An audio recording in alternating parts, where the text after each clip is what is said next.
Hello and welcome back to the Weekend Spread, the Schooner Pod's weekly college football pick'em podcast. I'm your host, Bobby Howard, and with me today, we've got Jameson Maxwell, Ty Lee, and the captain himself, Boatin Blake. Fellas, another interesting week of college football, another bit of madness. What's our biggest takeaway from the week, Blake? Kind of coming into this week, every team sucks a little. That's kind of my takeaway, is that nobody seems to be taking the belt and just outright running with it. I think, honestly, last week, great week for me, even though I didn't make much in the standings come Jameson. I called Tech losing. I called Utah losing. I called Baylor losing. Like, the Boatin Blake haters out there were devastated because I just went and wrecked all those fan bases, absolutely wiped them out clean in the Big 12.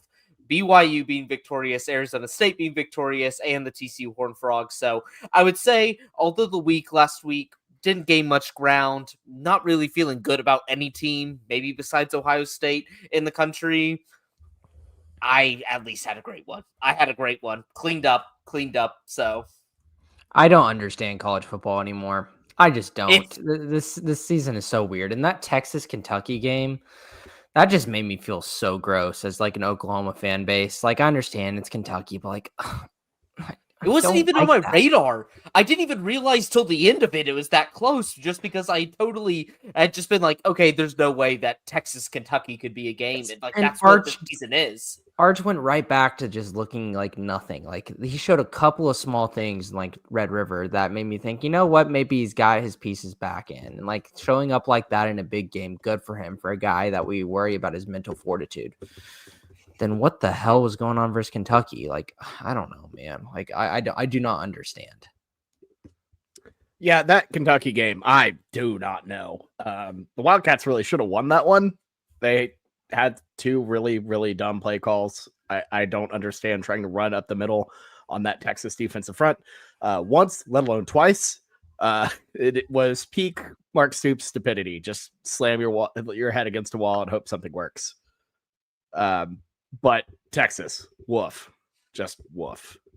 Yeah, but it's a win. So it's like everyone's going to forget about it in a week. So honestly, People probably already have forgotten about it. Yeah. And I mean, there are some teams that absolutely face planted. We're about to talk about one of them. I don't know. Just a wild year of college football. Fun to untangle it. And even though this slate looks a little funky, a little weird, we put some games in here that we normally would never put in here. But it is shocking to me that USF and Memphis will have made this slate after a week that Memphis just completely blew it. It's like, that's how bad we are right now. That's how damn bad we are, is that Memphis is still on the slate, even after a loss in Battle of the Bones. Dang it, Bobby. Dang it. I blew him out. We had something good. Maybe College Game Day in Memphis, and Bobby's over here. We told him at the time, they're like, UAB was so bad earlier this year, like, they're probably going to be just as bad without Trent Dilfer. I was like, I'm not so sure. Like, it seems like everybody hates Trent Dilfer. And that is, I have to say, that's not on Bobby. Every team that has fired every D1 FBS team that has fired their coach this season has immediately not covered the week after. So it's like that train was going to its destination, and Bobby just happened to hop on with his little handkerchief on a stick, thinking that he was going to hitch a ride somewhere, and it went off a cliff. Yeah, both teams that were 6-0 overall and against the spread, Texas Tech and Memphis, was very, very big on, and both absolutely crashed and burned. So you're welcome on the Tech end, Blake, but Memphis, I'm very sorry. Anyways, all right, a quick look at the standings before we advance. Jameson in the lead at 51-33, just an unbelievable 2025 for Jameson. 5-5 last week. Boatin Blake second at 48-36. Great week for him too. Ty and I are tied at 42 and 43. Just for the purpose of being able to mix things up, so we have a different order this week. I'm going to go third. Ty can go fourth. Well, the tiebreaker has always been last week's record, so you do belong in third. That is true. But Yeah, interesting slate regardless. Ty and I are definitely in back, but look, all it takes is one bad Boat and Blake week for you to be able to kind of even the score a little bit. We are entering the My back half of eyes the are not season. set behind me. I will say that. My eyes are in front of me. Fair. I don't blame you. I don't blame you, man. You're within punchers a puncher's distance of Jameson, who I might add 8-0 wild cards. Just unbelievable streak from him.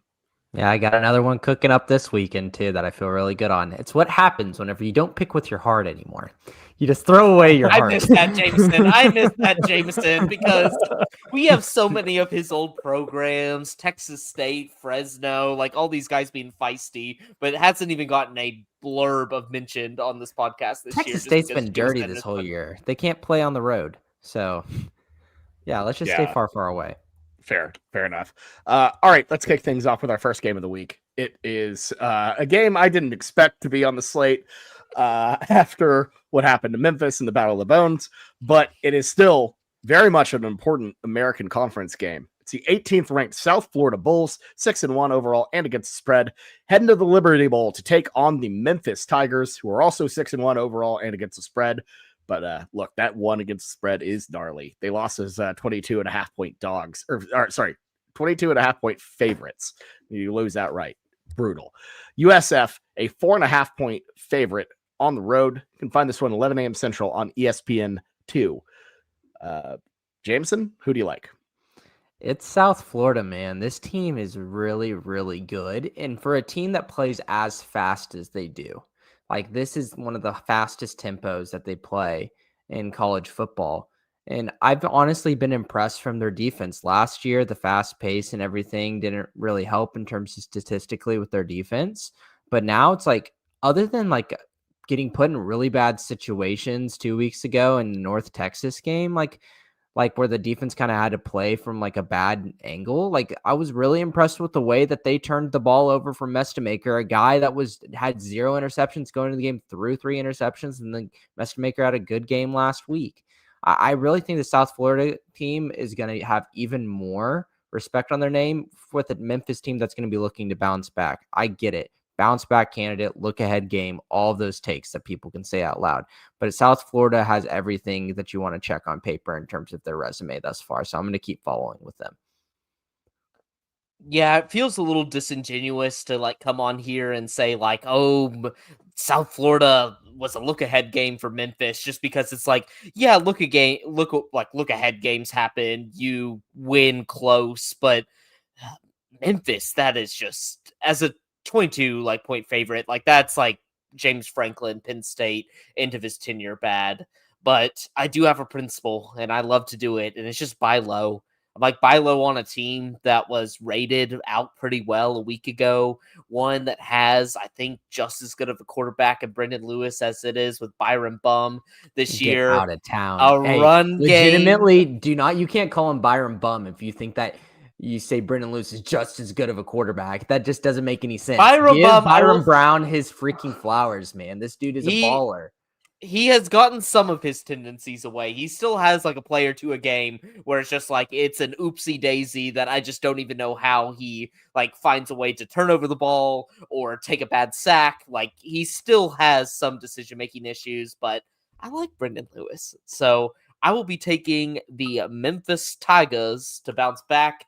Classic buy low spot. The public is just probably swarming to South Florida after last week. I'm going to buy low with the Tigers. Yeah, Memphis burned the hell out of me last week. Everything should tell you to stay away, but it's a home spot. It's a bounce back spot. I think Memphis finds a way to cover this. 4.5 feels like a little too many points at home. So I'm going to go with the points here and go with the Memphis Tigers to cover 4.5. Yeah, I will tell you guys one thing. I know better. I put my hand on the stove one time. I know better than to mock or jab or poke at Bobby when he's down and he's fighting to not be in last. I have learned my lesson there. But this is South Florida all day. This is South Florida all day. And it has – Memphis could have smoked the UAB in the Battle of the Bones. Awesome trophy, awesome game. We talked about that last week about how just the tradition and the passion in those two fan bases. You have to remember, a lot of UAB fans remember their program being shuttered. They thought it would never come back. Like, there's so much passion in the Memphis and the UAB fan bases, but Memphis could have smoked UAB last week. I would feel the same way. USF has been punched in the mouth before by a very, very, very solid Power 4 team. But I really feel like they are more sound and solid. And personally, I'm shocked, and this does give me pause, but I am shocked that this line is only 4.5 because of we've seen Memphis struggle. We've seen Memphis, not perform, and we have seen a very, very solid South Florida team that is very much still on the path to potentially getting a playoff berth. So go ahead and give me USF minus 4.5 in this one. All right, Blake and I on Memphis, Jameson and Ty on USF. Moving on to our next game, we're starting our Big 12 slate here. It's the Baylor Bears, 4-3, 1-6 against the spread. Yikes. Heading to Nippert Stadium to take on the 21st ranked Cincinnati Bearcats, who have been a delightful surprise, 6-1 overall, 5-2 against the spread. Cincy, a tree-fitty favorite here at home. You can find this one 3 p.m. Central on ESPN2. Ty, who do you like? Well, I hate that you have worded that question that way, Bobby, because I don't like either of these. I don't like either of these teams. So I don't know why you worded it that way. But I will say, as we've discussed on an earlier podcast, the field does in fact say TQL on it. Yes, I am circling back to this. I understand it's Nippert Stadium, but it says TQL on it. Don't. Give me the Cincinnati Bearcats minus 3.5 against the Baylor Bears. Battle of the two little paw teams. But Cincy, you got to support their mascot in this one. The only mascot to win Mascot of the Year and be legitimately arrested in the same season. So go ahead and give me Cincy minus 3.5. Yeah, the second I saw this line, I started looking like, is Sorsby hurt? What's up here? Like this line is beyond fishy that Cincy's only a 3.5 point favorite because I think Baylor's been a mess this year.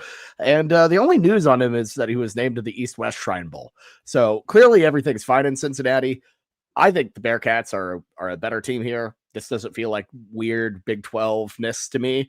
Baylor has struggled against the spread. This is a team that is worse than 4-3, believe it or not. And I think the Dave Aranda era is coming to an end. So Baylor might be added to the mix of programs looking for a new head coach here. Cincinnati, Sorsby, that crew, I think they cover 3.5. Yeah, I think Cincinnati's number, next to their name, is a little overrating them. I understand the results are there, but I think, when you actually try to power rank out, who are the best teams in the Big 12, they're probably falling behind, more in, the 5 or probably more 6, 7 range. But they're still... Up. Don't you dare say that. Quit. But they're still... You're very, very close, Blake. You're very, very close. He said it. He straight up said it. But that's the second show this week where someone's done it, Jameson. I know you're fed up. I know. Come on. Wait, who else did it? I did it on Morning Thunder, which, by the way, check it out. Perfect plug. But this Baylor team, the final score of the TCU game looked a lot closer than it actually was. TCU actually, with a few minutes left, took a 21-point lead and then just somehow tried to collapse it all in 2 minutes period of time. But Baylor looked outclassed. The problem is that defense is just it's on life support. I did not think I could see a defense that bad. I think some of the Big 12 defenses are just kind of all right. TCU probably falls in there. Cincinnati probably falls in there, but at least it's something. This Baylor team offers zero resistance. They put it all on Sawyer Robinson's shoulders. He can't really bear that responsibility because it's just this team is not good enough. I agree with Bobby. I think Dave Aranda's probably gone at the end of the year. You can't be this bad against your rival. You can't be this bad outside of one good season. But talk about a wolf. And I know y'all did a little bit on the Schooner Pod earlier this week, but this is not the season to be trying to find a head coach right now. So Baylor could be in about 2 or 3 more years worth of trouble if they get the wrong hire. But I'm going to go Cincinnati minus 3.5. I like what Brendan Sorsby does with his legs, with his arm, offers some just good things with that Cincinnati offense. The defense is good enough to win them. I think if Baylor goes up against a decent defense and a good offense, they're going to lose every single time this year. So give me the Bearcats. Yeah, high scoring, but like you put Cincinnati at home and Baylor's defense, it's over. It's cooked. Like this is my favorite pick on the spread. I really, really like Cincinnati here. Yeah, I was hoping someone would be a outlier here and go with Baylor, but honestly, it just makes no sense. To Baylor's bad. It's bad. It's not. What is this line, man? And I know like usually that feels like a trap, like rat poison.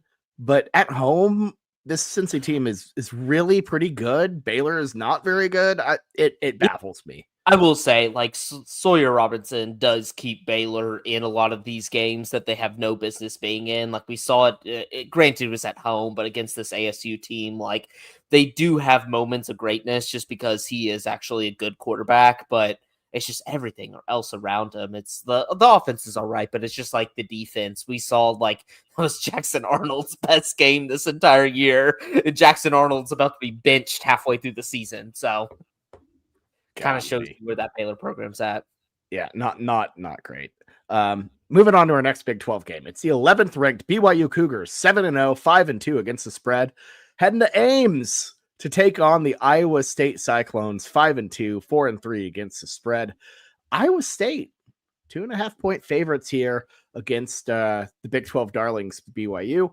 I can find this one 2:30 p.m. Central on Fox. Jameson, who do you like? If you want to be a man of your word, Captain Boaton Blake, about buying low, buy low on Rocco Becht. You should do it. Look at that face down there. That's what I'm going to do. I'm going to buy low on Rocco Becht. He hasn't been home for the past 2 weeks. People are thinking lowly of Iowa State. BYU had the big win in a rivalry game versus Utah. Little letdown after the rivalry game. A gamer looking to get right. And Rocco, like sometimes whenever I look at teams like that just went through what Iowa State did with losing to Cincinnati and Colorado on the road, and then you start to really question yourself, I think there's a chance that they could falter. But with Rocco Becht at the helm of everything, I don't think that he's a guy that'll let them do that. I think that they have a nice rebound here and get the win. This one's hard for me because I do agree that it's like BYU. The 11 is probably not indicative of what they actually are in the country. But like we've seen this thing before with BYU. It's like you look at the talent, you look at the roster, you kind of look down their entire roster and you're like, they're really not that talented, but they still just somehow pull it out. I saw it again last week versus Utah, just kind of like a sloppy game that they were able to finally come out of it. They did it against Arizona where it's like, oh, the game's getting a little mucky and then they just come out the other side, win. I think it kind of happens the same here. It's like Iowa State hasn't really been like we got the full force of them early on in the season at Ireland. And so people were on to them and the Rocco Becht hype train went off, but not looking great recently. Just they're not bad by any means. The defense is better but it's like the defense is better than the offense, and that's not what I expected from an Iowa State team. I'm going to take Kalani Sitake, I think the better coach, and BYU plus the 2.5 on the road. Yeah, he's only picking out of emotion, guys, because if he was a guy who wants to buy low, he would have picked Rocco Becht in Iowa State here, and then he would have maintained it is a square. I will say BYU is a square pick at this point. Like it's one of those square picks that you're going to get burned at some point, but they have been like, they do this. They're not talented. They don't have like the best roster, and they just somehow win games. They win close games. They don't blow teams out, but they win close games. So. Okay. So here's my thing. I do like BYU a lot. You know, I feel like one of the takes, we were kind of low on them, and there was a take in our comments, you know, about from a BYU fan, be like, this is your take on BYU is totally wrong. You're way overvaluing Brett Slough leaving. And the guy was dead right. BYU's looked great this year. Oh yeah, Jake Retzlaff. Oh, yeah. We came into the We were hard season with saying that. that guy's a bum. He was not like it's the magic of BYU and the actual coaching staff there that's making things happen. It wasn't just Jake Retzlaff. He was just such a league average quarterback, like even before he left. Yeah, no, for sure. But I just don't feel like this is a team that goes and runs the gamut. You know, I feel like the Big 12 and college football in general, there are pitfalls everywhere. I think Vegas sees it. And I think a BYU trips up a trip to Ames, difficult position. I could see them losing here. And I'm gonna go with Iowa State minus 2.5. And also I'd like to add, I have been bought by the city of Ames, and I'm required to show this little ad for Ames. So sorry guys.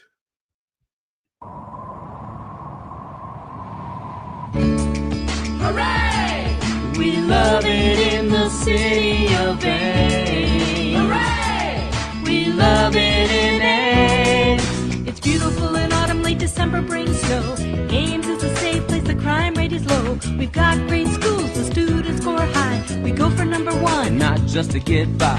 Ames my High God, took we're the gonna bronze. whole We thing, think aren't that's we? great. Over 357 schools in the state. We're gonna get Visit right. here, Watch this. don't wanna go home. Join us with Can we the get hooray copyright for the written awesome for this? Cyclones. It's ISU, the Honestly, there's no magic. chance. Driving with the top down by College Look, Creek. we've done Spring worse. is mild and the flowers shine. Please Let's don't. hear a hooray for the warm summer Shout out to time. the city of Ames. Affordable living, why go to LA? Number 9 best city in the USA.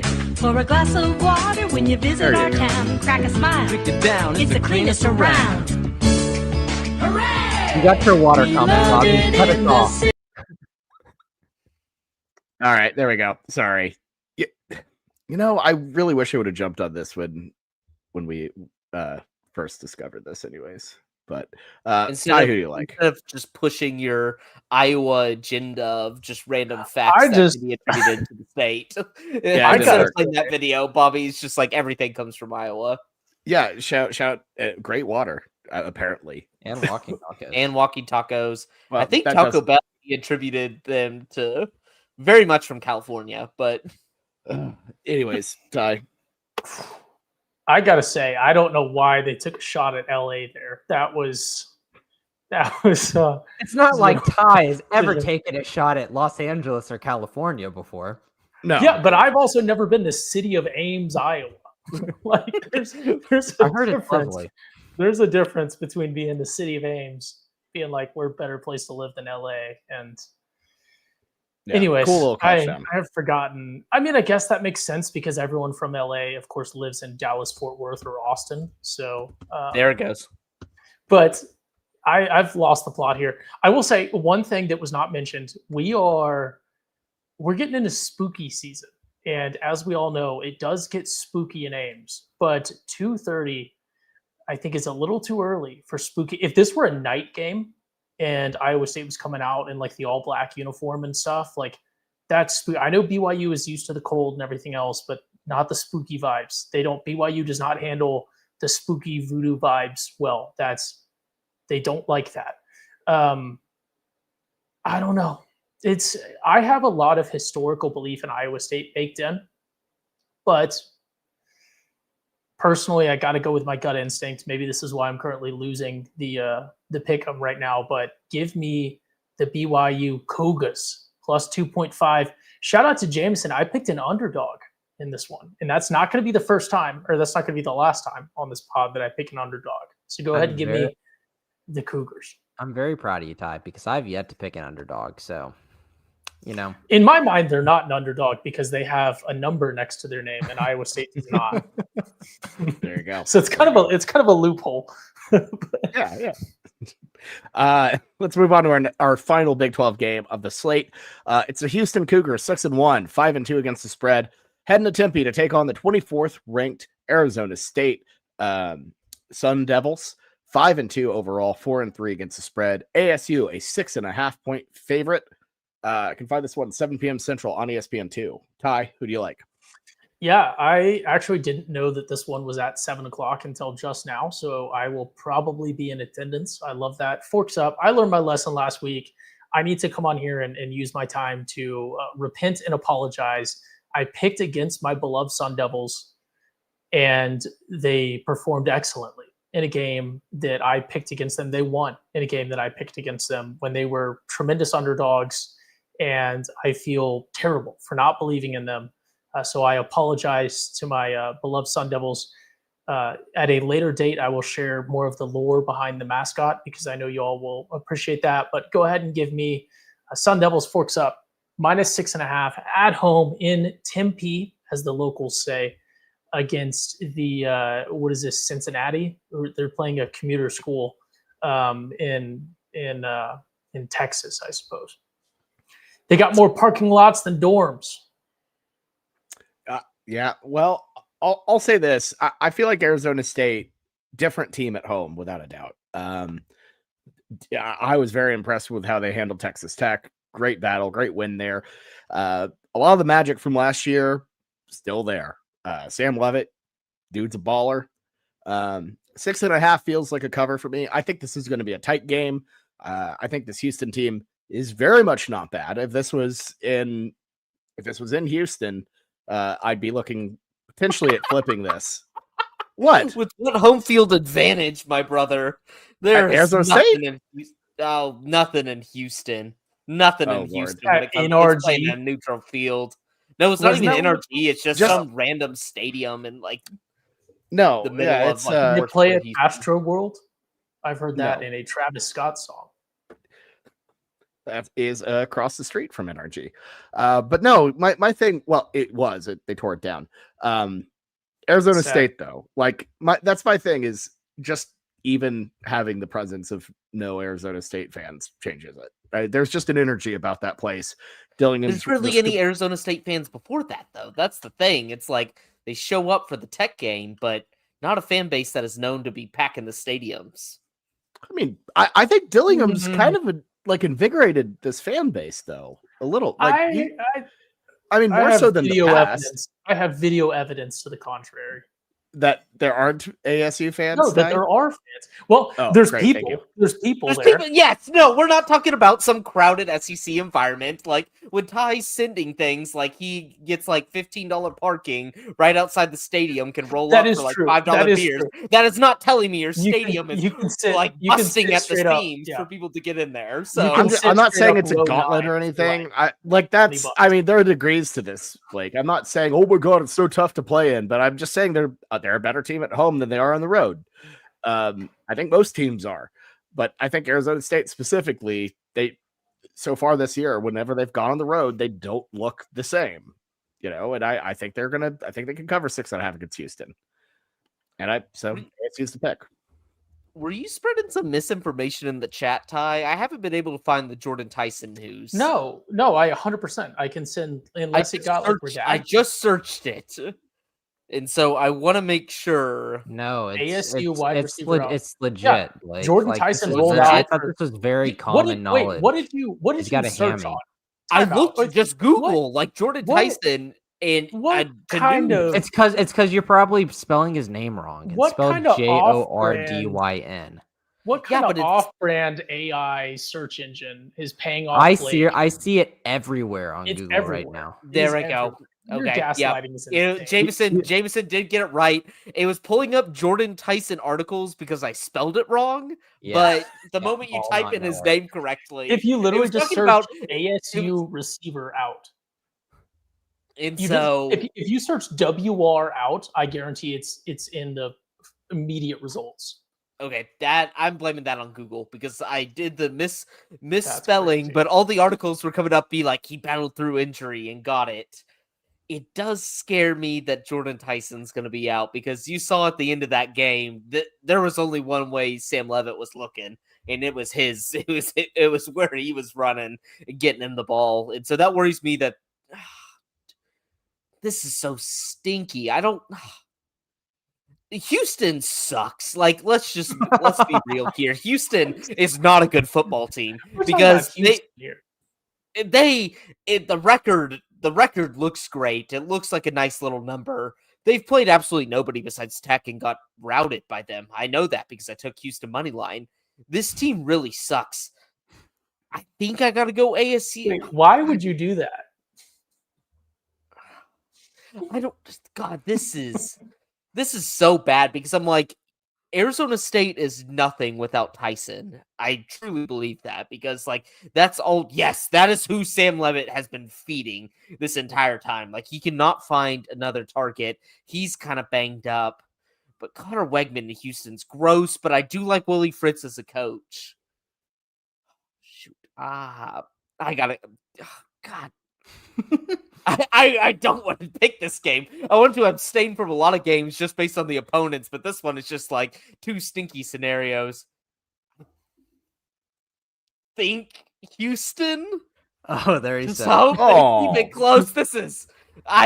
It's Sam Levitt without Jordan Tyson scares me. He needs a weapon. He needs an elite weapon. He had Scatabo last year and Tyson this year, and that just worries That's me different. a little bit. Like, that is so different, though. Dude, it is. It's stinky. And Levitt still had Jordan Tyson last year, and then he was out for like a lot of the part of the postseason, and they still put up some good matches. I understand, but I understand that. But he hasn't been I able don't to know. do it this year. Like, he's only fed him. Like, we saw them come out of the gate, and he's like struggling to beat Northern Arizona because he can only get it to Tyson. Like, that's all he can do. I get that. But I think that the argument of like you lose your top wide receiver, the offense collapses with a good quarterback of Sam Levitt. I don't think that's fully there. So you like, this is not, obviously I'm not comparing Sam Levitt to Matthew Stafford, but you say Matthew Stafford doesn't look anywhere else other than Puka Nacua, right? Puka Nacua goes down,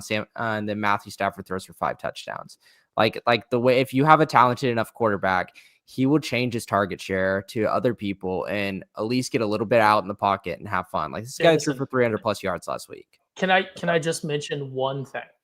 Mm-hmm. The number 2 receiver for ASU, the number 2 WR, has 4 receptions. Really? Like, this is what? So to be fair, I'm bending the stats there. There's a tight end that has 21 receptions. Okay, well there you go. The number 2 receiver has 4 receptions.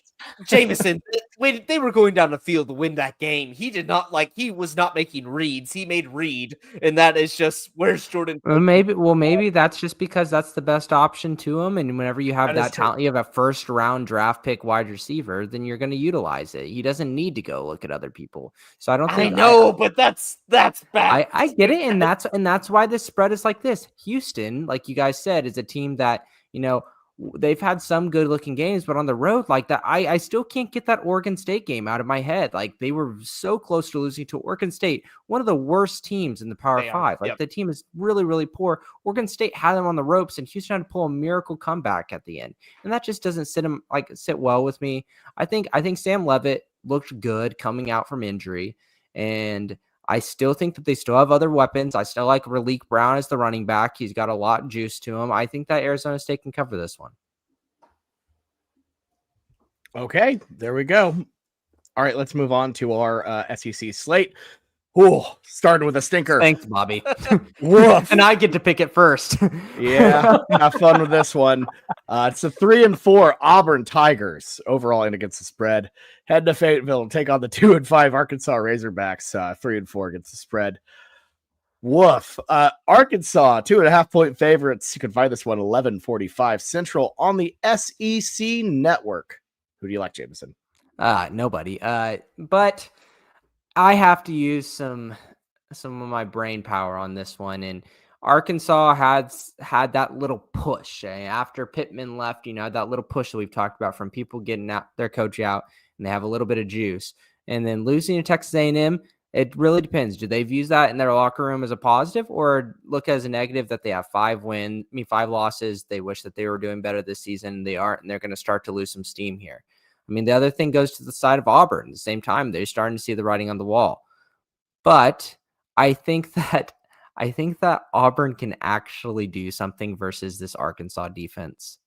And you're saying, what the hell is he saying out loud? And I'm saying, I get it. But I think Auburn's defense will win them the football game here. And I'm solely picking just because I think that Arkansas has the better offense, but Auburn has the better defense. but I think Auburn's offense is a little bit better than Arkansas's defense. Auburn's the pick. You're probably wrong. I know. I Last told week you this is a bad I game. made the foolish decision of backing Auburn, and really, was it a bad pick? No, in the sense that just like although Mizzou won that game, everybody lost because that was just like the most horrid. Did it go? It was triple overtime. Was it double or triple? I can't remember, but multiple overtimes, worst multiple overtime game I've ever seen in my entire life. Like no two teams deserve to lose more than both Auburn and Mizzou.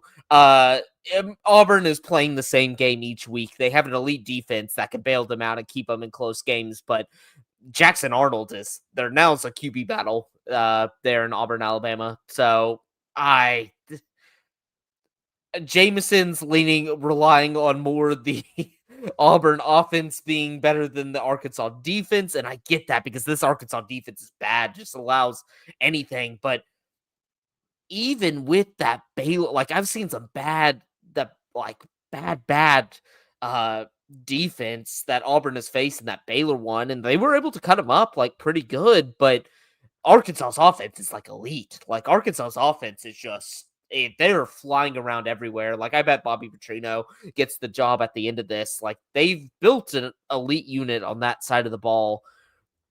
I guess clashes of styles make battles, but this Arkansas is going to rout them. It's going to rout them. I think Jackson Arnold's this bad. That quarterback situation, it was just they had every chance to win that Mizzou game. And so I'm taking Arkansas. Taylor Green. They're just gonna, I think, run up the board on them. This is the week to get off. Auburn is not Florida in the sense that they can just beat a random one. I don't think they beat anybody. They're dreadful. Yeah. Look, the next time we talk on the weekend spread, there's a chance Hugh Freeze is gone. I think there's probably a good chance Hugh Freeze is gone here. Petrino has reinvigorated this team a bit. I gotta give it up to him. I know they didn't obviously beat Texas A&M. That's a good football team. They got a little bit of juice here. I think Auburn's still kind of wallowing in its own sadness, and I think the Hogs kind of give them the death blow here. So give me Arkansas 2.5. I think it's going to be an ugly game. It's not one I'm going to watch by any means. Well, obviously I'll be at the OU game, but yuck. I may watch this. Like these weird games have been just like I watched every single second of that Mizzou Auburn game, even though I should not have done that. But it's just the ugliness draws me to it. Yeah. Arkansas in a mud fight adds to the Petrino kind of highlight reel of attempting to, win the main job here. So here's the thing. It's not enough as being like people aren't talking enough about how this is like the TMZ battle of SEC coaches that had like spectacular blow-ups at previous jobs. Bobby Petrino somehow made it to like back to the same place that he had a spectacular blow-up and is now the head coach again, which is amazing. But Hugh Freeze there's tremendous lore there, and I'm not trying to, make a cheap bit here. Like, go look that up if you don't know the Hugh Freeze lore. But like, this is the battle of two coaches that turn the clock back. I might be off a few years, but 10 years, right? And you say, oh, we got a massive Hugh Freeze, Bobby Petrino battle. You're like, oh, wow. Like number 2 Ole Miss is facing a very solid Arkansas squad. But it's not 10 years ago in college football. And this is going to be a deep cut reference for anyone that is familiar with the Hugh Freeze saga and the Bobby Petrino saga. This is a different realm of college football. You got the transfer portal, you got NIL, you're able to pay people now. And if you know anything about the lore of Bobby Petrino and the lore of Hugh Freeze has much more experience in paying for play versus Bobby Petrino, who was able to not pay for play. So go ahead and give me Hugh Freeze and them Auburn Tigers to win outright in this one. All right, there you go. Let's move on to our next game. Again, it's a weird slate. It's a 22nd ranked Texas Longhorns, 5-2 overall, 2-5 against the spread, heading to Starkville to take on the Mississippi State Bulldogs, 4-3, 6-1 against the spread. Horns favored by 7.5. Can find this one 3:15 p.m. Central on the SEC Network. Ty, who do you like? Simple. This is. We're not going to give an example because I feel like that's in poor taste. But this is evil versus evil in this one. This is not good. I do have to say, though, I have tremendous care and love for the Mississippi State fan base and the people in Mississippi and across the state diaspora that are so passionate about their Bulldogs. It is a tremendous environment. It is the best college football environment in the state of Mississippi. I will tell you guys that right now. It's tailgating at the Grove is solid, but complete environment. Mississippi State cannot be beat. That being said, horns up. I will not support the head coach of Mississippi State. And I think that Texas has an atrocious offense, but they have more than enough to beat Mississippi State, even in Stark Vegas, by 7.5. So go ahead and give me Arch. Give me the boys in burnt orange. Shout out to my South Georgia Catfish quarterback, Glenn Powell. Give me the horns up.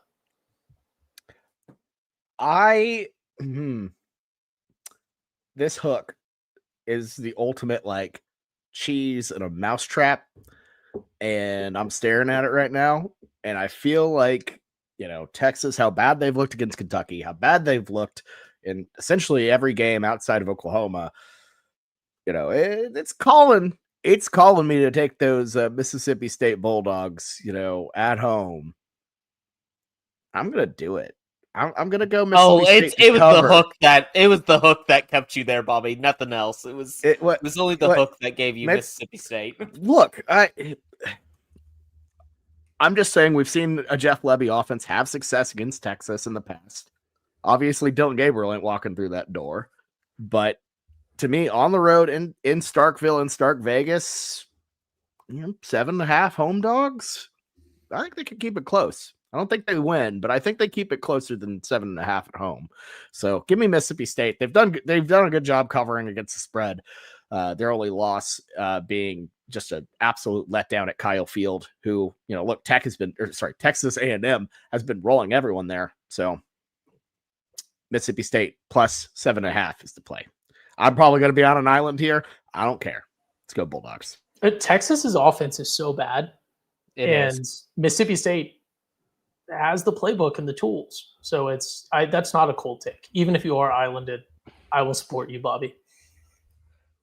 Because that's kind of the ultimate problem here. Like, that's why this kind of slate is so stinky, is there's so many matchups where you see teams with an elite side of the ball with just something that's disastrous on the other side. And like Texas is like perfectly described that way. Like, their defense is probably one of the top 5 defenses in America, but they just can't do anything on the offensive side of the ball to do anything to like get them in winning positions to win big.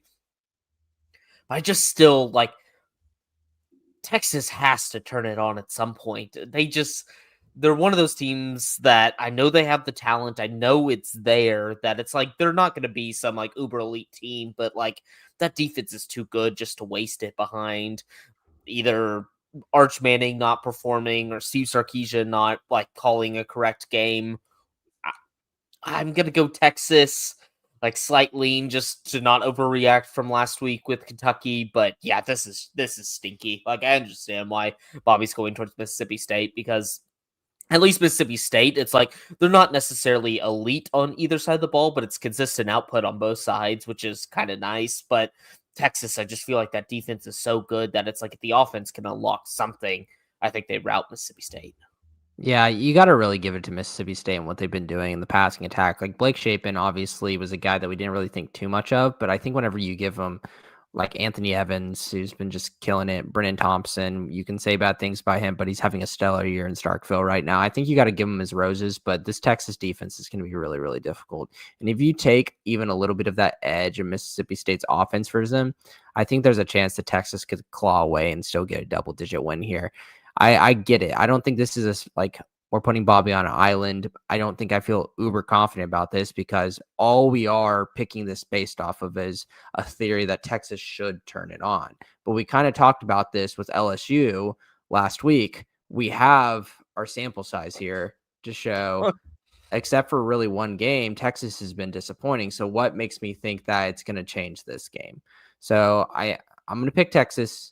I get what I'm doing, and I'm going against my word here, but we'll see what happens. Okay. Hey, look, I know it's a risk, but I'll take the island on it. I'll do it for you, Jameson. I'll do it for you, James. If anyone should do it, it should be Blake because he has a cool little effect to it, you know? No, because Blake now has literally every fandom in Texas. He is obligated to support minus. No, there's minus Tech. Yeah, like there's in SMU. Yeah, there's Texas Tech. Everyone that's not, SMU, which and directional religious school. Yeah, SMU, which one could argue is on the Atlantic coast now, and Texas Tech, which it's so far out there, it might not actually. I guess be also Texas, Houston, so. also UTSA. Yeah, we don't need community notes. We don't need a community note. I will say most people cheer for the team that's in the city that they reside in, and Blake, SMU. No, SMU resides in Highland Park, and I do not. Blake, I was going to say that's a Dallas not nowhere take, James. You're like, well, no. Keep in mind, Blake is like, Blake's like not far away from that campus. I've seen it myself. I do not reside in Highland Park. I do not reside in Highland Park. That zip code matters. You're close enough. You're close enough. I was trying to find a stretch. I get it. We're going to need the pod to pop off a little bit more before Blake moves to Highland Park. Yeah. Lord King, come here. We need your donations. Oh, Lord. Let's move on to our next game. Well, if it would let me stream yard, what the hell? I wish I was. You did it. No, you did it, Bobby. We're looking at it. It wasn't showing up on my end. Is it gone now? There we go. It's the number 3 ranked Texas A&M Aggies, 7-0, 3-4 against the spread, heading to Death Valley to take on the 20th ranked LSU Tigers, 5-2, 3-4 against the spread, who are absolutely spiraling right now, in desperate need of a win at home. A&M 2.5-point favorites in Death Valley at night, 6:30 p.m. Central, ABC. That is the kickoff and the network. Jameson, who do you like in this one? So this is a weird one. I just talked about how LSU, I feel like we figured out what they were. We weren't really as happy as what they could have been this season, and we kept picking them just based on the basis of what LSU could be. Their offense versus Vanderbilt wasn't the worst thing in the world. I think Vanderbilt just really showed they're a really damn good quality team this year. And like Nussmeier played a decent game on the road, so you got to give him his roses there. And then there's a part of me, like I keep a couple takes that I'll eventually pick down the line. I put them in a file cabinet to the side. And this Texas A&M team I've had a file on them about like I'm wanting to fade them eventually whenever they have a big game coming up. Am I excited it's LSU? No, but LSU on the road, I just Texas A&M, the way that they've been winning these games, especially like that Arkansas game before. I think that Auburn game still left a really sour taste in my mouth of how Auburn gave them every single opportunity just to blow them out, but they didn't. I think Texas A&M is a team that's prone to an upset, and I wouldn't be surprised here if LSU mucks up the SEC a little bit and gets a win. It might not change my opinion too much of LSU, but I think Texas A&M is vulnerable. So I'm going to go LSU here. Yeah, this is like disgusting in the sense that I don't think this should be a ranked matchup. There is like no way in my mind that LSU should still be ranked. Their best win on the season is versus a Clemson team that just got absolutely blown out by SMU, who just like the Big 12 had their way with SMU. Like this is a not great LSU team. And the thing that showed me about Garrett Nussmeier is like he had a better game last week, but like maybe this is like NFL draft stuff, but this guy's not a gamer. Like he's not like, he can't make those big throws. Like he can't elevate that offense that I see guys like John Mateer. Like John Mateer is a gamer. Like when I see him play, it's like bad Texas game, but I'm like, okay, he makes some big time throws that just like before the thumb injury. Before the thumb injury. And Garrett Nussmeier does not do that. Like he does not do that, especially under this iteration of like this LSU offense. Like it is just bland as bland can be. The A&M defense worries me. Just like kind of seems to can't stop a nosebleed. And that seems weird for a Mike Elko team. Usually like very, very physical defenses, low scoring offenses that keep it in it. But it's really kind of all these weapons, bussy out there. Just you're just torturing that one A&M guy who listens to us, who may or may not be listening to us anymore because of Blake is an A&M guy. Blake is an A&M guy. I do love me some Aggies. So I'm gonna go A&M. I know this just feels like Death Valley at night. Could be wrong, but I love this A&M offense. It's like actually really fun to watch. It's like you got some gadgety receivers. It's Marcel Reed is out there doing his thing. Another weird thing, like kind of A&M related, and also Vanderbilt. Have you seen that like Johnny Manziel has been following around like Vanderbilt this entire year, like being at the game supporting Diego Pavia when his quarterback at his alma mater is doing very well, like just in their undefeated ranked top 5. What is he doing? No, pause. What is he doing? Oh my God, Johnny Manziel would rather be in Nashville than College Station. He owns bars there and stuff, and he's been like such a big A&M guy up until this year when they actually got good. Like, so we're just gonna ignore Marcel Reed? Like, it's weird. I would be bar called Manziel Money Bar, and they have a tremendous social media. They do the best edits. They make me want to run through a wall. For the record, one bar is enough bars to be like a major deal. Like, it is weird. It is weird. Blake said bars. Sorry. I meant bar. Still, you should not, it is weird.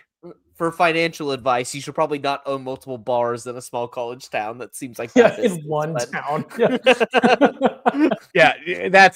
Especially college. Well, College Station is growing, but no, don't. It's weird. That's weird vibes. I don't like what I know the Nashville aspect of it, Ty, but that's weird. It's because he relates to Diego Pavia because they're the same age. Isn't there something to do with Diego Pavia's mom? Okay. Well, what is that? Okay, whatever happened with Diego Pavia's mom and Theo Vaughn? Like, that's weird. And Theo Vaughn and Johnny Manziel. We need to. No, it was Theo Vaughn. Okay. Theo Vaughn was promised a date. Theo Vaughn and Johnny Manziel. Wait, I thought something was legitimately wrong with her because like they brought it up on the Game Day interview, like talking about his mom, and I was about to send like a joke about it, like Game Day going too far, but I'm like, oh, she probably had like something's probably seriously wrong, and like. Wait, so you're telling me she's just fine and just no? She's just a normal like mom. Okay, dang it! I missed out so many opportunities. For jokes this isn't like a charity thing. This is like it's like a joke because some would say he has an attractive. Stop mom. Clapping, Ty. Stop doing the. I don't think he's clapping. I'm not clapping. Well, no. Blake? What are you, an NBA ref? That's not a clap. That's a timeout. Can I just do a quick editor's note? Bobby, can I just ask very quickly why I am not allowed to say things that are public record about DeMarco Murray, but these guys are able to speculate about Diego Pavia's mom and Theo Vaughn and Johnny Manziel? Because that's also public record. Nothing I said about Johnny Manziel was wrong. The Manziel thing was a mistake. He was mixing up Manziel with Theo Vaughn, which is in and of itself a very, very funny thing. Wait, who said speculative relationship between Diego Pavia? It was Jameson, not Blake. Sorry. There is no public record of Diego Pavia's mother having a relationship with Theo Vaughn or Johnny Manziel. No, there isn't a record of. There's a record of a promise of like Theo Vaughn being like, "Can I go on a date with your mom if you beat blah blah blah?" Like this was a college football story. This is a thing. I did know about that. Yeah, this is a legitimate thing. But anyways, look, let's get on to the football here. This is a gotta have it for LSU and Brian Kelly. They don't want to have it. They don't want to have it. I don't think LSU fans want to have it. If it's a gotta have it. I'm not saying the LSU fans. I think the LSU fans are done with Brian Kelly. I think they're so they want to burn him at a stake. Like they do not want anything to deal with him anymore. Yeah, they're fed up. He is no longer a part of the family, and it's clear that era is not going well. But if there's any shred of keeping this alive, I think LSU finds a way to win.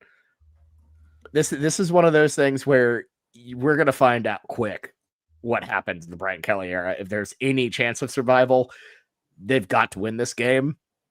I am of the belief that Texas A&M is going to trip at some point. Saturday night at Death Valley, that's a tough spot. They showed a little bit of cracks in that game against Arkansas at Fayetteville. I think LSU finds a way to scrap together a win, but I don't love it. It's a home dog situation, and look, this is a sport where at some point, you have to kind of pick out the weird. Weird stuff's going to happen in a week, and you have to kind of predict the weird.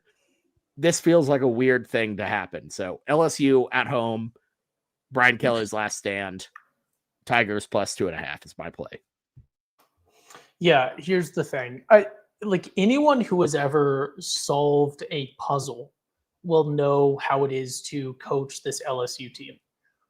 All of the pieces are there. Sometimes you have college football. Jameson has very famously said on this pod that players are more important than coaches in college football.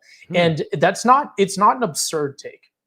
It's an absurd take when you're talking about Nick Saban. Yeah. I was like, you're leaving out a critical part of this. Yeah. In general, it is not an absurd take. There's always those outliers, right? But with LSU, some people might say Alabama is playing like the best team in college football right now. Those people would be Alabama homers. They are one of the top 5 teams. Yes, but Nick Saban had them playing as the top 1 team like each year. Yeah. That's the difference. But college football is not like that anymore, where Saban can give them the car every single time they come in and they have a dynasty. It's more, there's a lot more parity. He still had that advantage that people would take the pay cut to get the NFL, to get to the NFL draft. Like you were going to get the bag. Yeah. Yeah. He has, look at the NFL. He's convinced people that Tua is an NFL quarterback at all, let alone a starting one. So, but the thing with LSU is all of the puzzle pieces are there. The players and the talent is there. Nussmeier, maybe questionable, but I don't think a quarterback is actually that important in college. What? What? I think it's like the most important thing to get right. You guys talk about bad takes? No. Okay, God. I'm gonna start to pull up guys like AJ McCarron, Jason White. That is different. That's not in this day and age. No, Wait, who was that guy at Georgia that won like multiple national championships? Didn't even get a degree. Was there for like 8 years. Stetson Bennett. Stetson was a great college football quarterback. Yeah, that's what I mean. College football quarterback. He got drafted. Yeah. So did everyone but Jason White, who won a Heisman. Like you don't need. You need other talent. Right? Anyways, Georgia fans would cut off their pinky toe to get Stetson Bennett back in Athens right now. White get drafted? No, Jason White very famously did not go to the NFL. Well, because he didn't have any practice squatted to Green Bay. Is that what it was? Is that what I'm thinking? I think about? he was in Tennessee for a period. It's because he didn't have any knees. He had both of his ACLs. Didn't he go undrafted and then he signed later, but he went undrafted? Yeah, maybe I'm just remembering that he went to the practice squad. Yeah, he didn't even get a tryout. Yeah. No, that's anyways. Signed, that's what it was. Too deep in the weeds. It was Tennessee. LSU has the players. They have the talent. They have there's that like matrix that tracks like 4 and 5 stars on your team. Like LSU has the talent there. And if you just had that breakthrough moment where the puzzle pieces click, right? And that's my puzzle analogy is if you've ever solved a puzzle, you've been stuck on like 1 or 2 pieces, and then you get one, and then all of a sudden it's a waterfall, and you're solving very quickly. That's how this LSU team can go. So I fully support anyone that believes that LSU can win this game outright. LSU could win this game outright by double digits. That would not shock me, especially in Death Valley at home. But I have to ride with the hot hand. Hey, look, I've danced around this. I'll straight up admit it on the pod. I kind of like A&M. I kind of like A&M in general.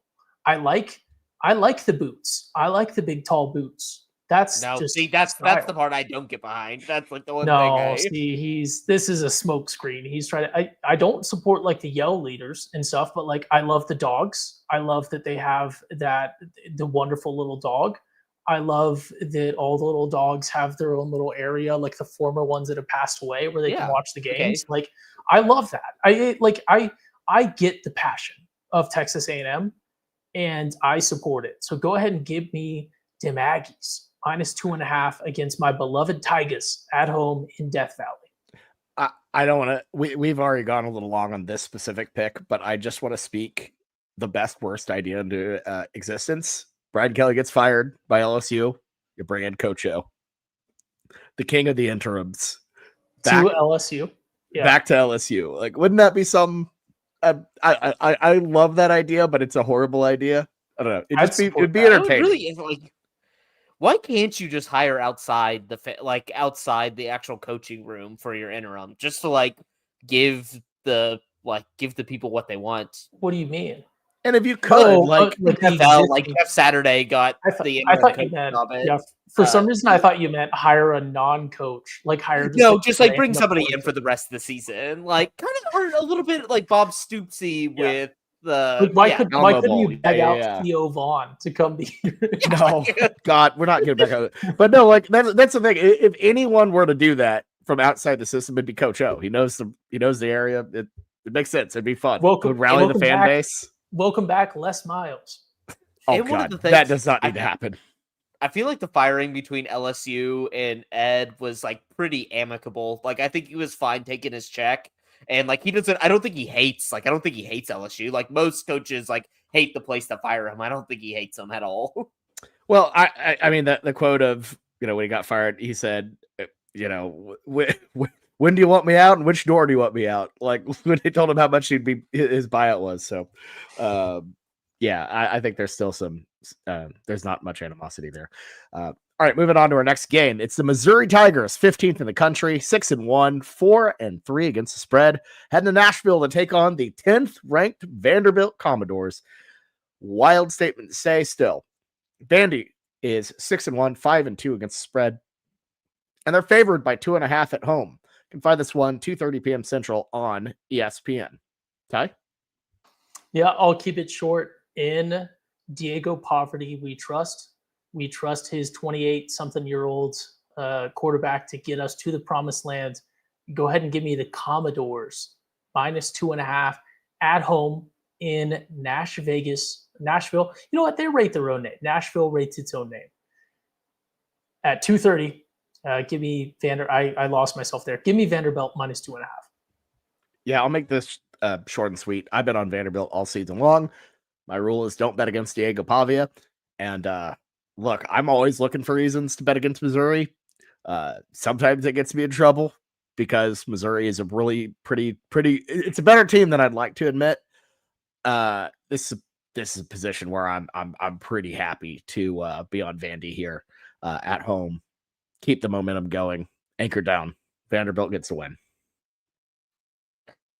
Yeah, I really want Vanderbilt to win. Like I want kind of this magical season to go on. Like maybe a little Vandy to the SEC championship talk, but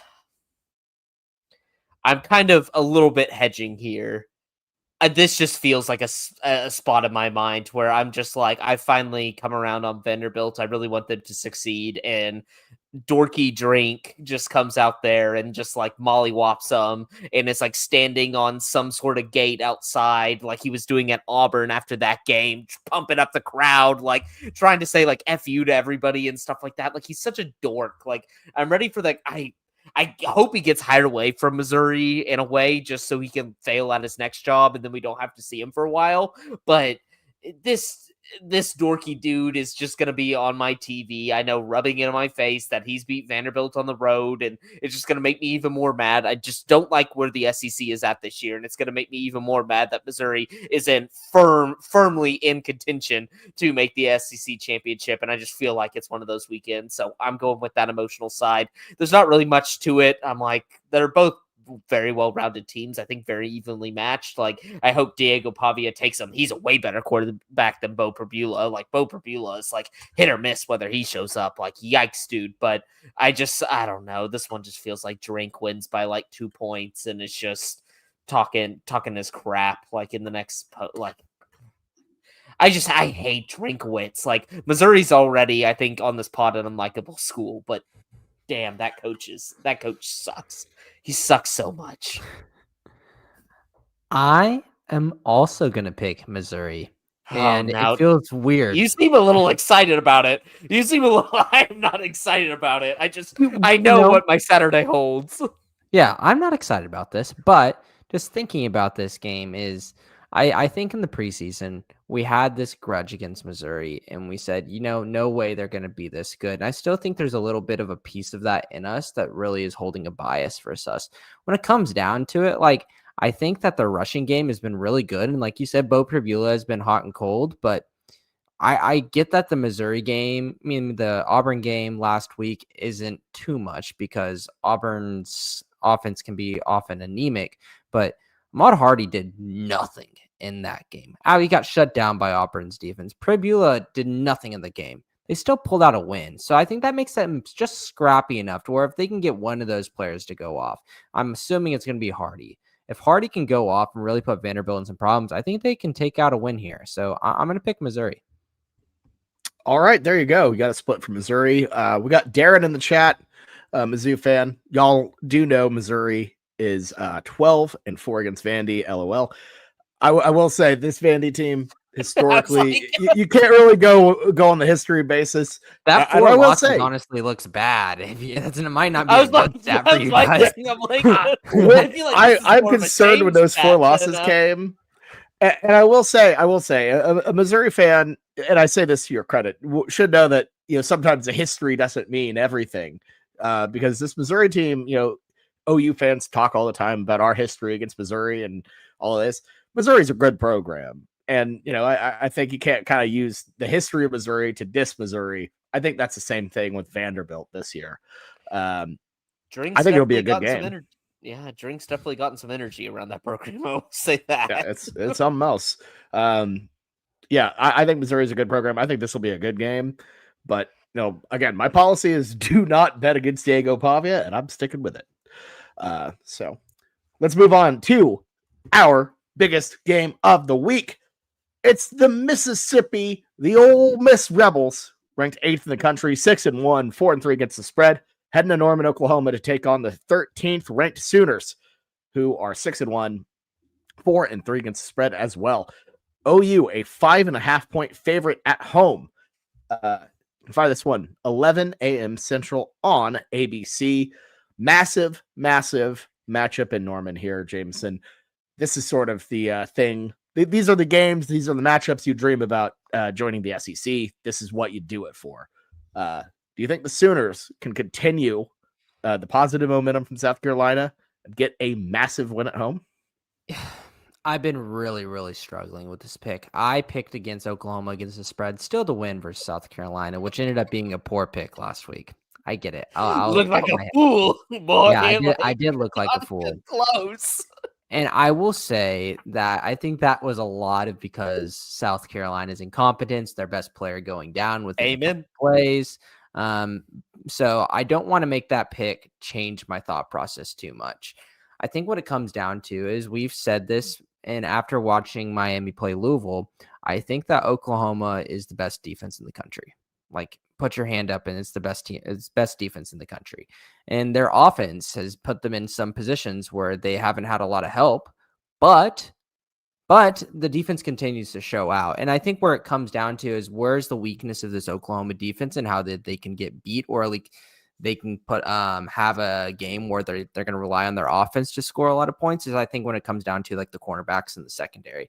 So do you believe in Trinidad Chambliss to go out there and put Oklahoma cornerbacks on the ropes? I think what he did against Georgia's defense last week is very, very honorable. But I think that our front seven and our pass rush should give Trinidad a little bit more opportunities to be uncomfortable and start to falter. We haven't seen it yet, and I'm playing a lot of assumption here.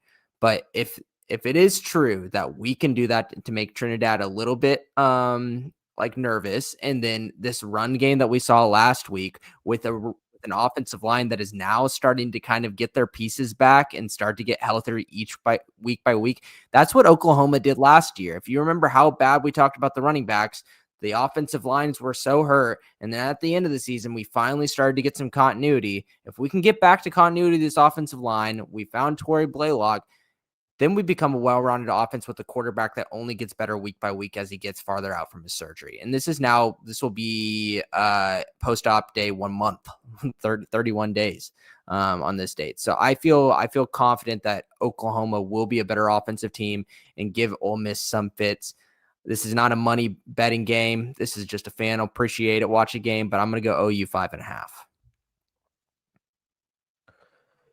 Yeah, this is like the ultimate. Just, I don't know which units to trust more. It's like, I know OU's defense is going to show up every single game. It's like what they've been doing this year, is Jameson said it best. Like, even as a more neutral party and sometimes even more an OU hater, like, I think OU's defense is the best in the nation. I think their defensive line is fantastic. Like, everything I see from that defensive front, and Brent Venables now calling plays there, it's great.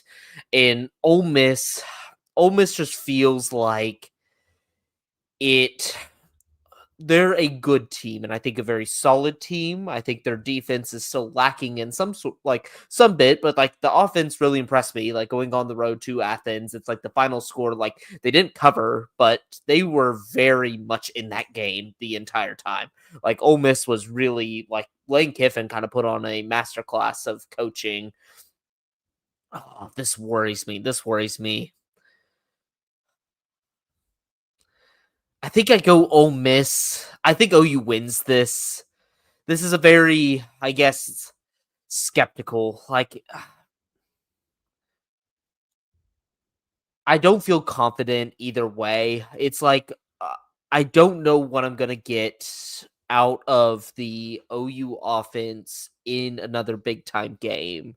If Ole Miss's offense can move it a little bit, I think they keep it close. I don't have a good read on this game, but I really liked what I've seen out of Lane Kiffin this year when it comes to the coaching matchup. And so I'm going to lean that way. Like, I could be a fool for this. Like, I don't know where this OU team stands. Like, I love to hear y'all's opinion on it, but I don't know where it stands, because I'm like, on one end, I think they have an elite unit that will keep them in every single game, which was kind of the issue last year, that they weren't in games at all.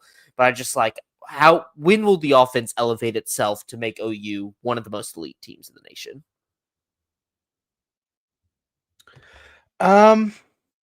If it will, that's the. I just think there are too many holes for it to do that. I think that they're getting better. Texas, I think, exposed a lot of issues. I think they've done some stuff in the running game, scheme wise, to sort of solve, at least for the moment, some tight end blocking issues. The addition of Caden Helms has been really nice. Obviously, Torrey Blaylock kind of coming into his own as RB1 has been incredibly helpful. If OU continues that, you feel great. This line is awful. This line is like this. I do not get it. I mean, I would have had it like OU minus 2.5 or something like that. It's like OU minus 2.5, OU minus 3, like home field advantage. Like, these teams, I think, are probably more similar than different. Well, it's been moving up towards Oklahoma. Like, I know, it's wild. And I think the thing that's tricky about it is I feel like people are betting OU because they're confident in the Sooners. Because I think OU is going to win this game. But the line keeps moving in a way that I think OU wins this game in a rock fight. I think OU finds a way to muddy it up. But OU's not built to blow teams out right now. I just don't feel like they're meant to win by double digits and handily. It's more like they're going to always be in it because of that defense. Right.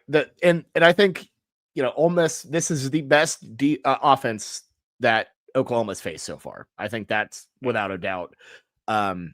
If Oklahoma can manage the explosives, contain Trinidad Chambliss, and then offensively move the ball methodically and keep the ball away from Ole Miss's offense in ways that we've seen them be able to do it, like in similar ways that we've seen, Georgia have success against Ole Miss.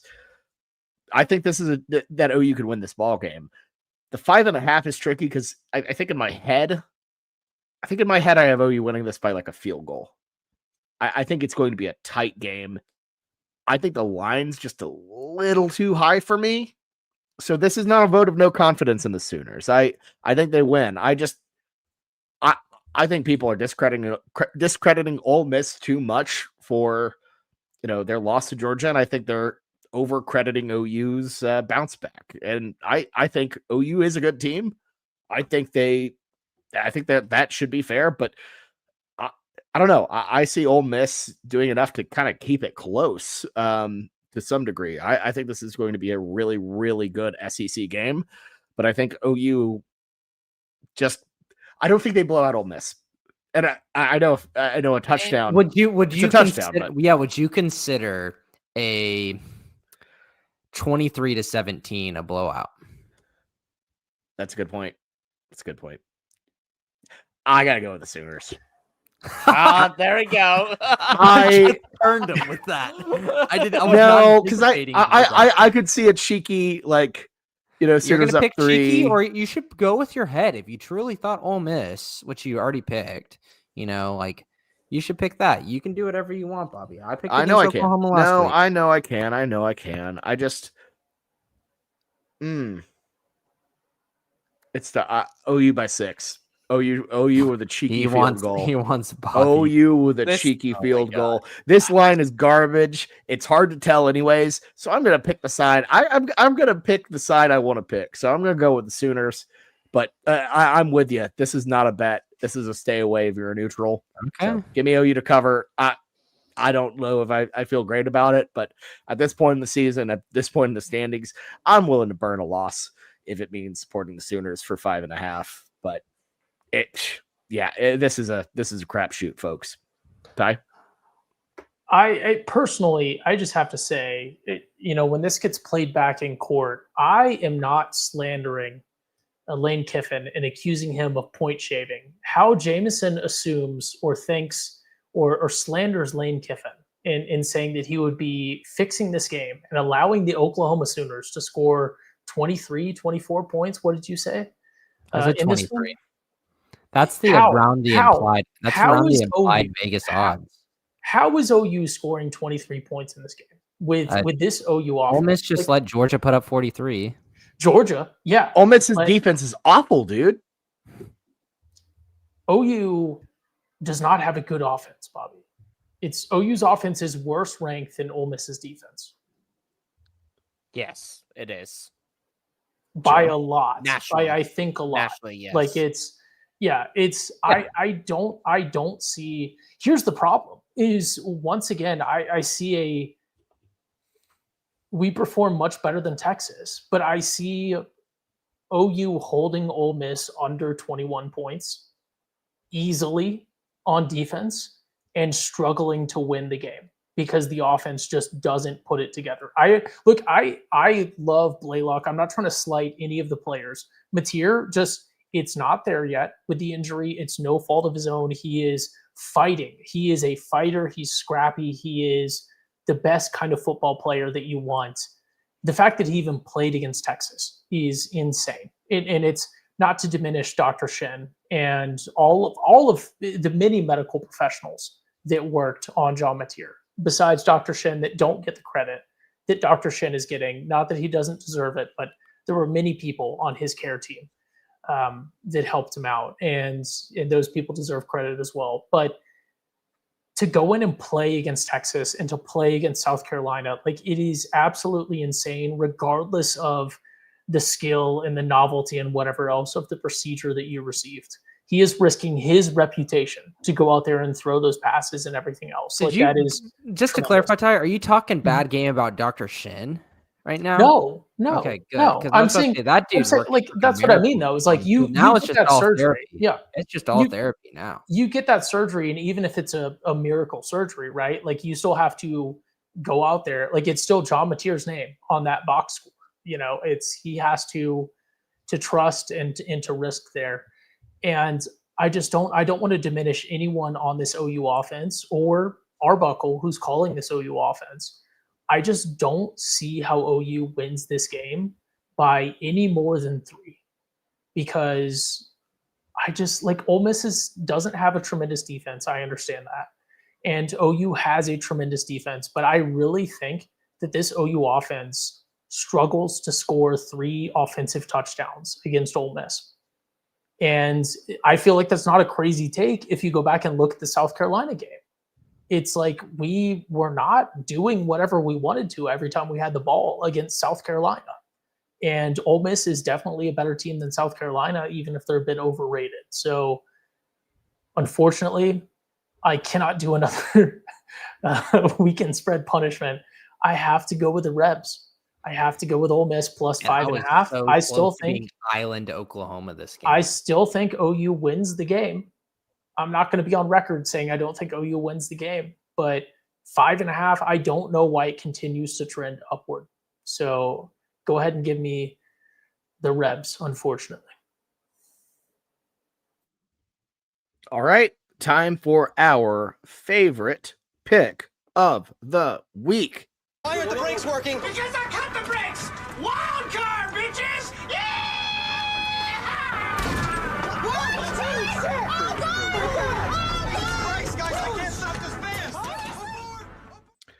Yeah, it's time for the wild card pick where we make our favorite selections from games that were not on the slate. Things aren't good for me and Ty. I'm 2-8. Ty's 3-7. Jameson, perfect 8-0. Blake is honestly a nice little 5-4. Not bad, nothing to scoff at, but I'm excited to see what Jameson has cooked up. Ty, you take the lead here. Who do you like?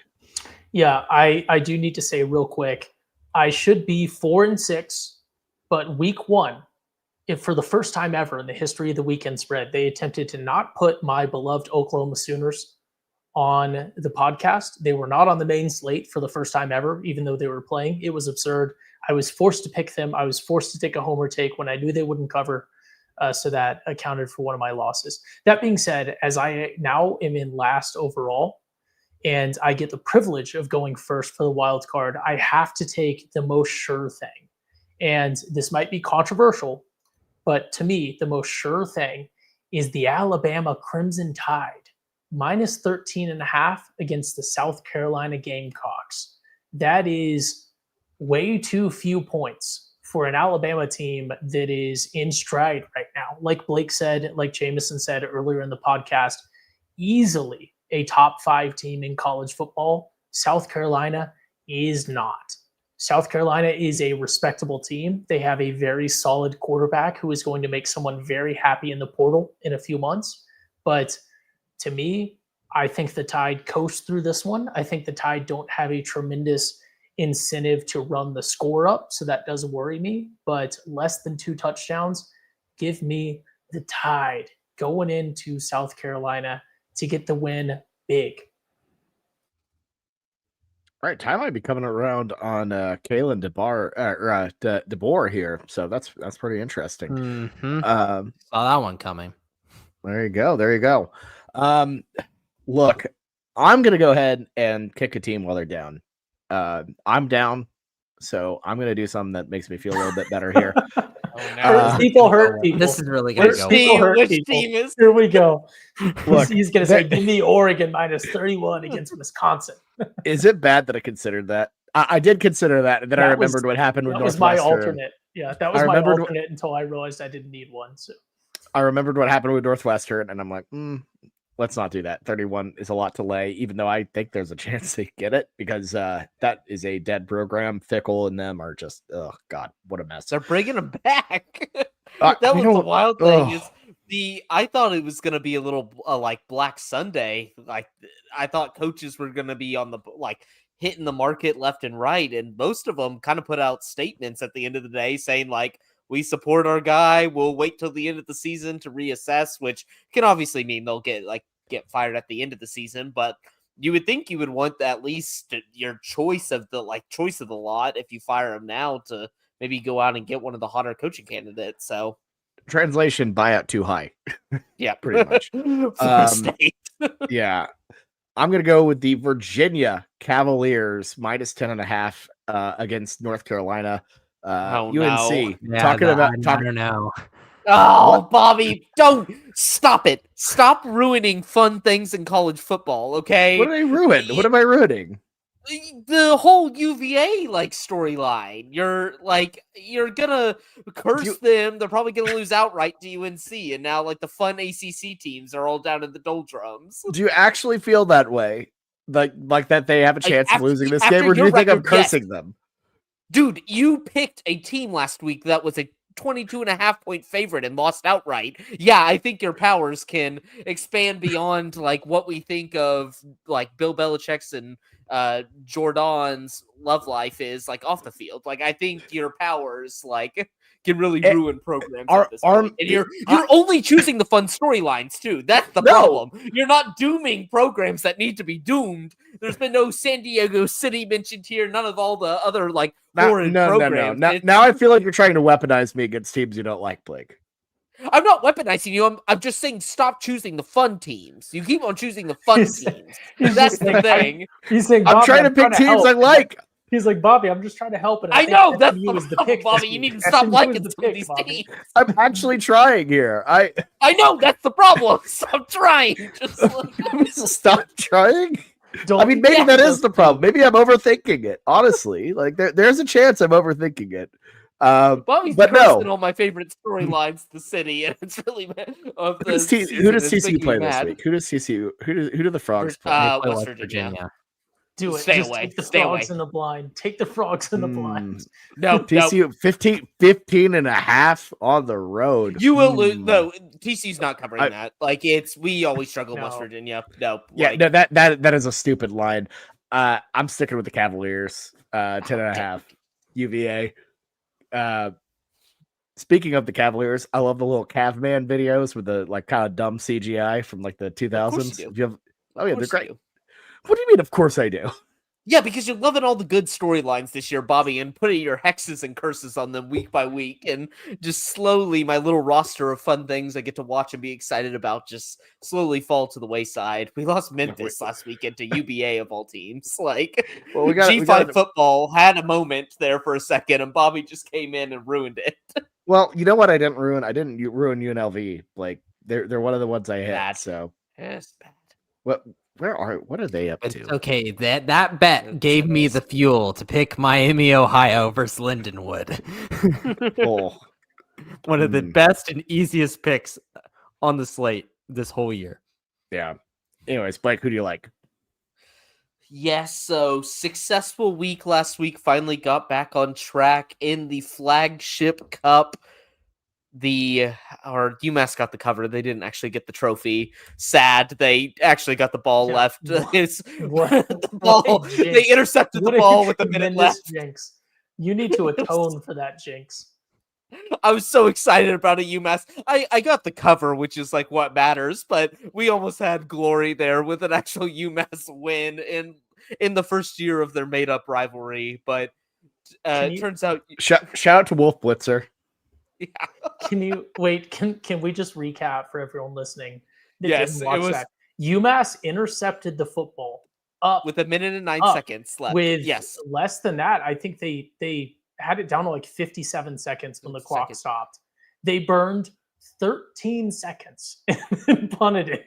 And Buffalo did have all timeouts, but there was multiple negative yard runs. I think Buffalo only used 2 though. They didn't have because they tried to go for a pass play on third down to try to catch them off guard, which didn't work. It just UMass, man. I at least got UMass for game fixing. I got the thrill of at least them covering because they weren't even doing that. They were the closest chance they had to cover was when they were favored in a game versus Bryant University and lost outright. So that was horrendous. But I'm going back to the G5 ranks, like with the stinky Power 5 slate this week. There's no way I'm choosing any of those games. So I saw a funny spread, and I take the opponent out. I like to find the funny ones, kind of like UMass. I'm like, UMass, that's kind of 17 points is a little close for 2 MAC teams. One is just horrendous, and the other one actually has some like feist to them, and that worked out well for me. And so I see a team last week that went to Colorado State, got blown out, and the Colorado State fired their coach after the end of it, and their quarterback or their star quarterback in quotes. That guy's an absolute bum for Colorado State. He didn't play last week, but he's in the portal now, long gone. And there are only 3-point dogs versus a one-loss team in the Mountain West. And who is their opponent? San Diego City. Yes, I am taking the Fresno Bulldogs +3 at home versus San Diego City. I know those people down in that cursed city are thinking, ooh, we have a chance this year. Ooh, we have a chance to maybe take the G5 playoff if something goes wrong over in the American Conference or Boise State slips up like they have Boise State on the schedule. I think they slip up this week. I think the dog that is barking big is Fresno State. EJ Warner backing up the boys there. Fresno's a tough place to play in the Mountain West. Tripped many people up over the years. I don't think San Diego City's got it either. So give me a classic hater pick. We got +3 Fresno State at home versus the city. Oh, they're gonna beat them outright. The Ty gave me my the patented dogs running packs parlay. They are going to be featured in it for sure. They are going to be 1000% featured in it. How did the dogs running packs parlay go last week? It worked great till we got the Tech win. We got the BYU. It's always the until. It's always the until. And then it was Auburn, and Auburn had a chance there. Auburn had the biggest chance in the world. It just couldn't finish it off. And that was what was heartbreaking. And I was sitting there in overtime watching Jackson Arnold move the ball -2 yards each play. And I was just like, don't go out like this. Like, we had the hardest legs. Like, Mizzou was the easiest leg of the 3. It's still just... Having to sit back and watch Jackson Arnold and Hugh Freeze, Old Yeller, the dogs and pack parlay, that's woof. That was not a pun. I swear to God. We had a chance. We had a chance. It was like 17-1 too. It was so close. Dogs running packs. All right, I'm in. Just don't include Auburn going forward. No, by Lemon. Auburn's a band. They're banned. They're banned. Jameson, who you like? So I talked about my file cabinet earlier this podcast where I watch games, I see something that I like, I put it in a file cabinet and I wait to use it later.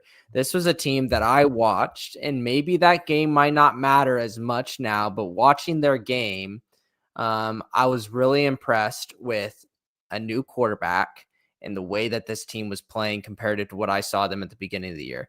And that's Pittsburgh. I think Pittsburgh at the beginning of the season was a team that I thought was going to be a little bit better. They had some flops. The West Virginia game was ugly. And then they played Florida State. Florida State, a team that even though, they were coming off that Miami loss, we thought still a little bit highly of them from the Alabama game. They completely drew blood with Florida State, and now they're losing to Stanford. But whenever I saw Pittsburgh benching their quarterback for a freshman, Mason Heinschel, I was like, okay, I don't know if I like that. But the way that he runs the ball and the way that he spreads out this offense, he didn't have a good game versus Syracuse last week, and they still clobbered him. I think this guy has potential to continue to do well. He comes back home now as a freshman quarterback, back to his comfort, and he plays NC State. And I think that he'll go out and have a really good game. And I really believe this Pittsburgh team can go back to what we thought they were in the preseason. So give me Pittsburgh 6.5 to cover. I really like that pick.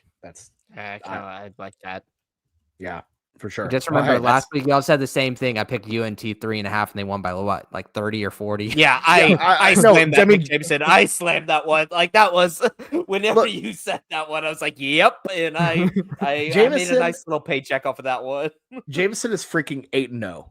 Everything he picks is really damn good, and you should actually look into it. Like seriously. When he's on a heater, he's on a heater. The file cabinet thing that checks out. Well, that's all we have for this slate. We will be back for week 10. 10 guys.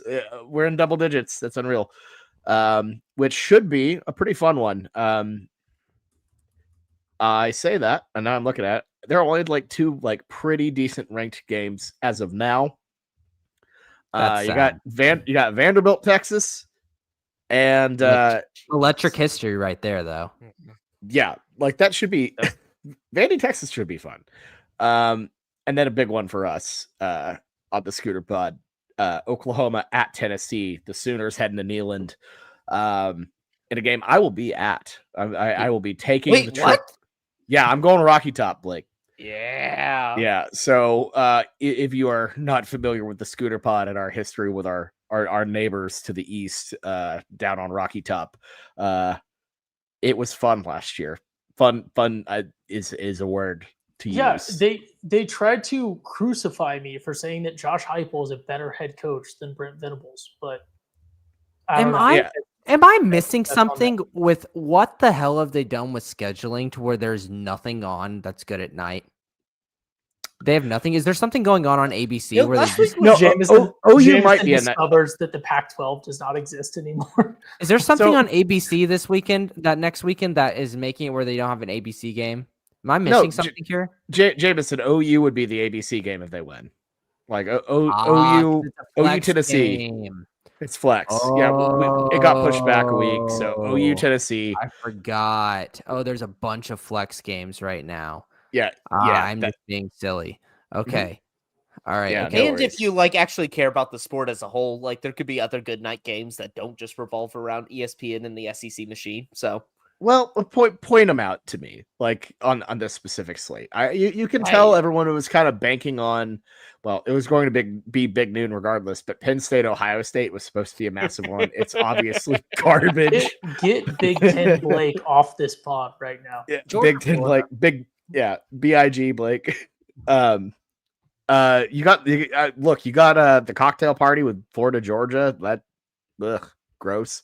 Especially post, I don't know post Napier if that does anything at all. But we've said it this whole podcast. That's they get a little bump. Does Florida play this week? no. No. It's by week. Oh, That's why so they you have a fired week Billy to Napier prepare, now. and you have a week to prepare, and you have the post coach firing bump. Wow. Okay. All right. Well, now you have my attention. So that'll be cheeky. But we'll see how it develops. Iowa State, if they win their game this week, they host Arizona State, so that should be that could be interesting. I think Tech loses since next Utah, week. K-State. where I think. We got K-State, Kansas. I thought this we gave weekend. up. Yeah, on K-State, K-State. Kansas. It's sad. I knew why it's not on the slate, but sad that a rivalry game. I thought about choosing it. SMU, Miami, the Snow Bowl. That still should be a very entertaining game, despite what we think about them. Yep. Yeah, which one?